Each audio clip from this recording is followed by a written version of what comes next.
Hola, bienvenido a mi canal Ferfer González. Mi nombre es Fernando Jacinto González y soy alumno de la Facultad de Medicina de la Universidad Nacional Autónoma de México. El día de hoy vamos a hablar acerca de la bronquiolitis, un tema bastante importante del área de pediatría. Primeramente vamos a ver justamente como en todos los videos la definición, la etiología, toda aquella anatomía patológica, la patogenia, la fisiopatología, aquellas manifestaciones clínicas de esta enfermedad, complicaciones, su correcto diagnóstico y el tratamiento oportuno. Comencemos definiendo lo que es la bronquiolitis, la cual va a ser una enfermedad obstructiva broncopulmonar que va a ser de carácter agudo y que principalmente va a afectar a aquellos niños lactantes muchísimo más frecuentemente del rango de edad menores de 1 año. Su etiología puede ser variable, pero hasta en más del 90% de los casos va a ser debido al virus sincitial respiratorio. Y aunque no es exclusiva, ya les menciono, de este virus sincitial respiratorio, pueden ocurrir algunos otros virus que pueden causar esta enfermedad, como por ejemplo parainfluenza, virus, adenovirus, Mycoplasma pneumoniae o Haemophilus influenza. Ellos también pueden causar la bronquiolitis. Sin embargo, en la gran mayoría de los casos, el virus sincitial respiratorio va a ser el principal causante. Cuando hablamos de aspectos epidemiológicos, tenemos que hablar que va a haber un dominio en ciertas características, tanto de la población como incluso de la geografía. Principalmente hablando, tenemos que va a tener una aparición epidémica. Esto quiere decir, se va a presentar con mayor frecuencia en invierno y a principios de primavera. Va a generar una mayor afectación en aquellos pacientes, como les mencionaba anteriormente, menores de 1 año de edad, pero específicamente que se encuentren en el rango de 6 hasta los 12 meses. Y sobre todo va a tener una mayor prevalencia en pacientes masculinos, es decir, niños, que permanezcan con algunos factores de riesgo como el estar en guarderías. Y justamente hablando de algunos factores de riesgo que van a implicar o que van a tener una mayor probabilidad de que puedan generar que un paciente desarrolle bronquiolitis, van a ser justamente los que tenemos aquí abajo, donde encontramos que un bebé que sea prematuro, que sea niño, que tenga un peso menor de 2500 gramos, que pueda tener alguna cardiopatía, es decir, alguna enfermedad cardíaca, algún tipo de cromosomopatía como el síndrome de Down,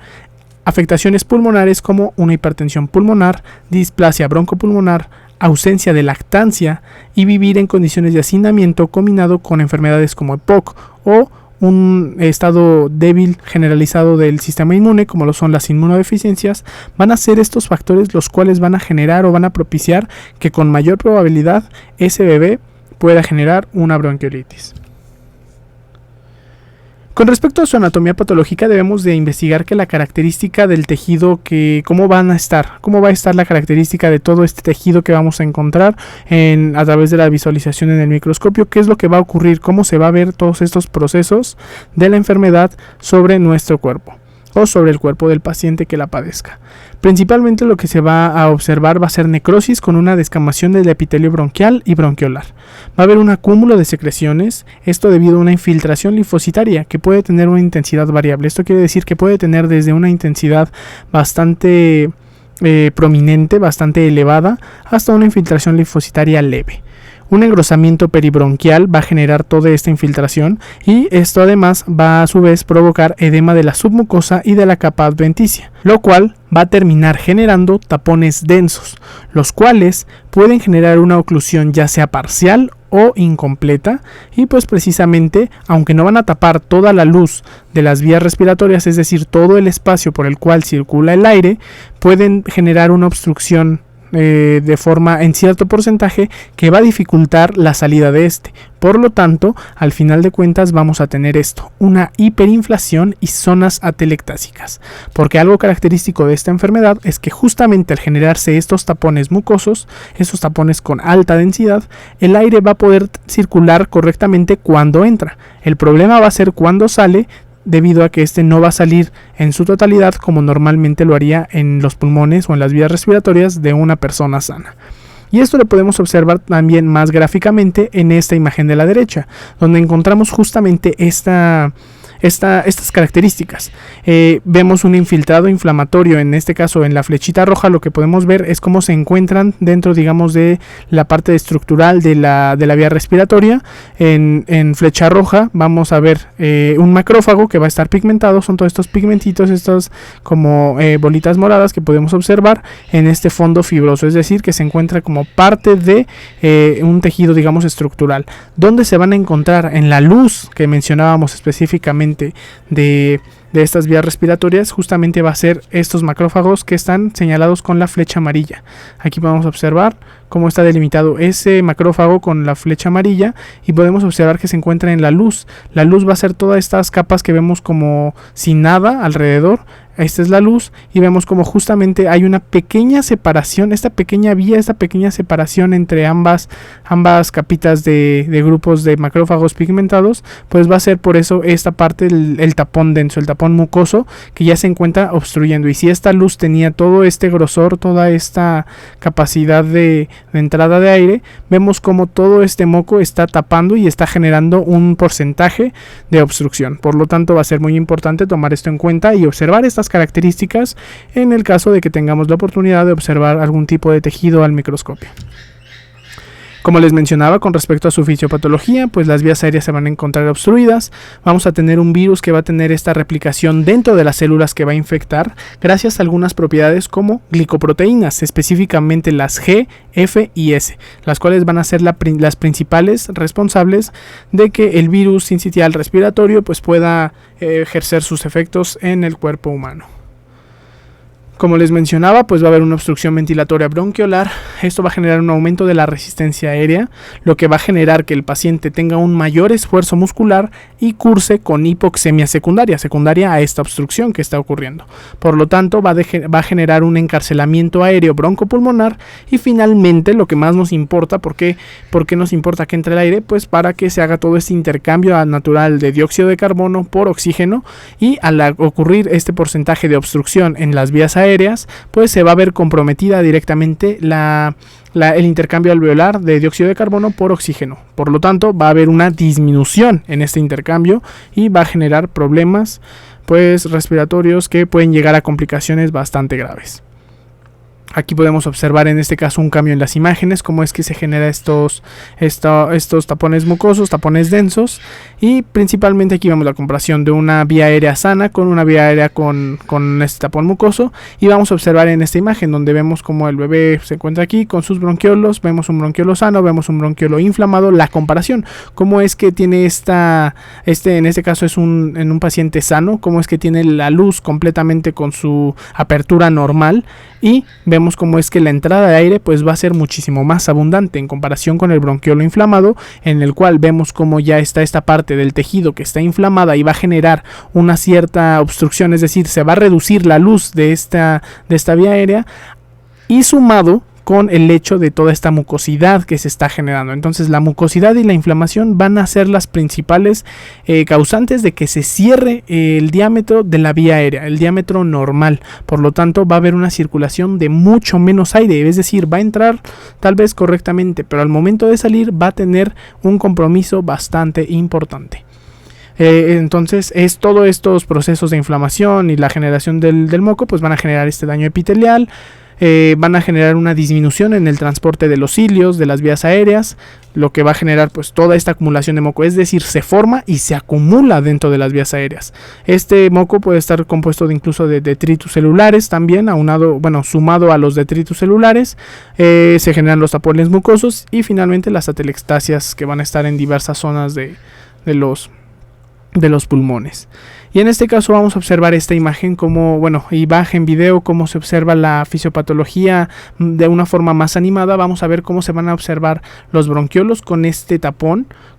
mucoso, tapón denso, que va a cerrar la luz y va a transcurrir el aire. Pero aquí también podemos ver cómo es que va a haber algunos medicamentos que lo que van a hacer es que justamente van a generar una disminución de toda esta generación de la mucosidad y de la inflamación principalmente, y van a precisamente poder regresar a la vía aérea o en este caso específicamente a los bronquiolos, a su diámetro adecuado, su diámetro normal, para que pues todo el oxígeno se pueda entrar con la normalidad de siempre y no afecte el proceso del intercambio gaseoso, que al final de cuentas es el resultado principal. Las manifestaciones clínicas de esta enfermedad de la bronquiolitis, vamos a ver que primeramente es necesario conocer que esta enfermedad va a tener una incubación o un periodo de incubación desde 4 hasta 6 días y que van a haber algunos puntos que van a ser muy claves para poder sospechar de la bronquiolitis en algún tipo de paciente. La primera característica es todo paciente menor de 2 años que tenga alguna de estas 5: rinorrea, tos, dificultad respiratoria, sibilancias o estertores crepitantes finos a la auscultación y una hiperinsuflación y dificultad respiratoria. Esos datos van a ser orientadores básicos en aquellos pacientes menores de 2 años para poder sospechar de una bronquiolitis. Claro que sin duda alguna, por eso también vamos a ver más adelante cuáles pueden ser algunas enfermedades que van a entrar dentro del diagnóstico diferencial, pero siempre que contemos con estas características en este tipo de pacientes, es muy importante no descartar o siempre estar obligados a pensar en una enfermedad de este tipo. Hay algunos otros datos que pueden o no estar presentes, pero que justamente por su variabilidad en la presencia de los cuadros de esta enfermedad, de la bronquiolitis, pues no se consideran completamente como parte de los criterios de sospecha. En este caso, la fiebre, que no va a ser un síntoma cardinal, ya que puede estar presente o no en algunos pacientes, y en este caso, si llega un paciente con una temperatura mayor a 39 grados Celsius, es menester buscar complicaciones o incluso hacer un diagnóstico diferencial. ¿Por qué? Porque muchas veces para cuando ya tengan esta temperatura, ya van a tener las complicaciones generadas por la bronquiolitis o se debe precisamente a otra enfermedad. Vamos a poder encontrar aumento de la frecuencia respiratoria, sí, puede haber pacientes que la presenten, puede haber otros que no, e incluso pueden ocurrir ciertos episodios de apnea en algunos tipos de pacientes que cursen con bronquiolitis. Con respecto a su diagnóstico, básicamente nos vamos a guiar a través de todo lo clínico, es decir, de la historia clínica, del examen físico. Estos van a ser los pilares fundamentales, ya que a través de hacer un adecuado interrogatorio, de conocer la edad de nuestro paciente, de conocer cuáles puedan ser estas características, identificar aquellos factores de riesgo que ya se mencionaron anteriormente, todo esto lo debemos de recabar con la historia clínica. Debemos saber si los padres de familia trabajan, si tienen que dejarlo en guarderías, cómo nació el bebé, si fue prematuro, si es niño, si es niña. O sea, tenemos que identificar todos estos pequeños puntos característicos de los factores de riesgo para poder recabar o incluso saber cuál sería la probabilidad de que el paciente tenga la enfermedad. El examen físico, como ya lo vimos, a la auscultación, con todos estos datos, estos 5 datos claves que nos van a hacer sospechar de la enfermedad o sobre todo, iniciar nuestra sospecha a través de estos datos clínicos. Pero también se recomienda, sobre todo, con base en la guía de práctica clínica, no realizar estudios radiológicos ni sanguíneos, realmente a menos que el diagnóstico no sea claro o incluso que se sospeche de algún otro proceso infeccioso de las vías aéreas de las vías aéreas bajas, o incluso alguna otra enfermedad que pudiera ser la que esté ocasionando este cuadro clínico. Pero siempre pues se pueden tomar algunos estudios. Cuando se llegan a tomar estos estudios, van a haber algunos datos que nos van a poder orientar al momento de estar hablando de esta enfermedad de bronquiolitis específicamente. Y justamente vamos a tener específicamente en la radiografía de tórax cómo es que van a haber ciertas características que pueden presentar los pacientes que tengan bronquiolitis, que si bien no van a ser datos completamente patognomónicos, sí van a ser algunos datos que van a ser consecuencia de lo que está ocurriendo en este proceso de la enfermedad. Por lo tanto, podemos encontrar algunos datos como hiperinsuflación, un refuerzo periliar, un infiltrado periliar o peribronquial, un infiltrado intersticial difuso o incluso atelectasias subsegmentarias. También podemos encontrar un aumento en el recuento de la parrilla costal, de los pares de costillas que se pueden observar en una radiografía común, debido a que va a haber un mayor atrapamiento de aire y esto va a generar que se expandan aún más. Vamos también a observar el aplanamiento del músculo diafragma y esos van a ser algunos datos que nos pueden orientar para saber si es que nuestro paciente puede tener el atrapamiento de aire,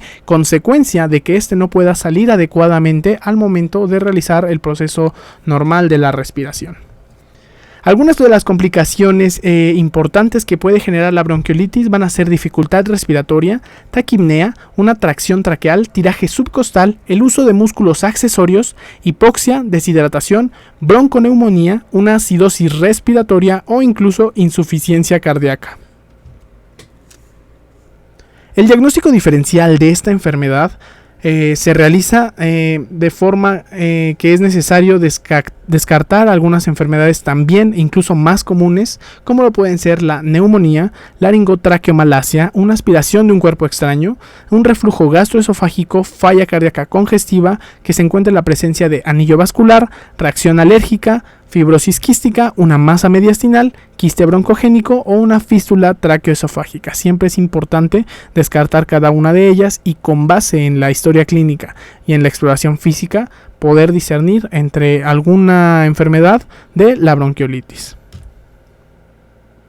Con respecto al tratamiento de esta enfermedad, al ser predominantemente de origen viral, pues suele cursar de forma autolimitada, por lo que el tratamiento de elección siempre debe de cumplir una función de sostén para tratar de mantener la enfermedad sin que llegue a generar complicaciones.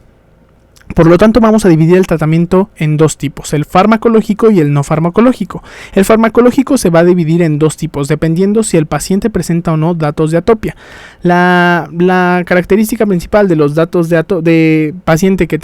no tenga datos de atopia va a ser administrar una nebulización con una solución salina hipertónica al 3%, esto para generar un aclaramiento mucociliar. Si el paciente tiene datos de atopia, con una dosis de salbutamol en aerosol o con una nebulización. Es importante mencionar que la guía de práctica clínica nos dice que no debemos de utilizar montelukast, ribavirina, antibióticos, tampoco esteroides ni descongestionantes. Solamente limitarnos al uso de salbutamol y a la nebulización con solución salina si es que no existen datos de atopia. El tratamiento no farmacológico va a consistir en medidas de soporte, es decir, posicionar al paciente en semifowler, evitar el humo, generar un ambiente tranquilo, libre de ruido, libre de olores bastante penetrantes, libre de todas estas características tanto de olores como de sonidos que puedan generar una intranquilidad en el paciente, y sobre todo vigilar constantemente. El oxígeno suplementario siempre se puede ocupar, pero específicamente cuando hay pacientes que tengan oximetrías reportadas con un porcentaje menor al 90%. En este caso, si es que el paciente la presenta, vamos a tener que utilizar puntas nasales o nebulizaciones a una velocidad de 3 a 5 litros por minuto, para poder llegar a la meta, que va a ser llegar a oximetrías de 93% o superiores. Otra característica más del tratamiento farmacológico va a ser la utilización de los anticuerpos monoclonales contra el virus incital respiratorio, que en este caso se va a aplicar en aquellos pacientes que tengan factores de riesgo, es decir, ya identificamos a un paciente que tiene factores de riesgo que aún no desarrolla la enfermedad y estamos a punto de llegar a su zona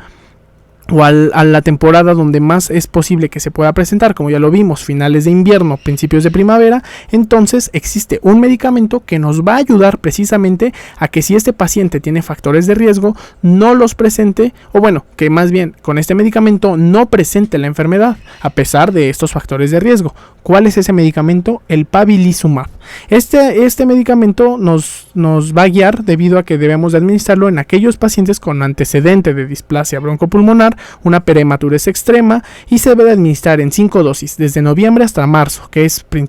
finales de invierno, principios de primavera, y esto nos va a ayudar a generar una inmunidad pasiva. Sin más por el momento, esto es todo en este video. Espero que te haya gustado, y si es que fue así y te fue de utilidad, me ayudarías muchísimo dándole like y suscribiéndote al canal. De igual forma, activa la campanita para que nunca te pierdas la notificación de cuando suba un nuevo video. Sin más por el momento, yo soy Ferfer González y nos vemos en el próximo video.